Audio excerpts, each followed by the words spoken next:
আজকে কচু ভাজা করছি আর কুমড়োর ফুলের বড়া করছি আর সজনে দিয়ে পোস্ত রান্না করছি।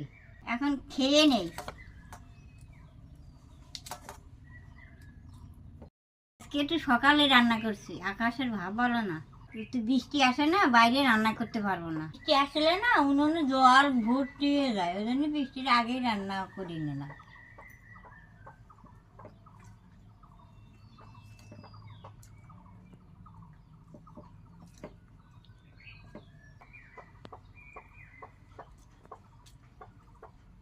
পোস্ত দিয়ে রান্না করলে খুব ভালো হয়েছে খেতে, সজনের তরকারিটা।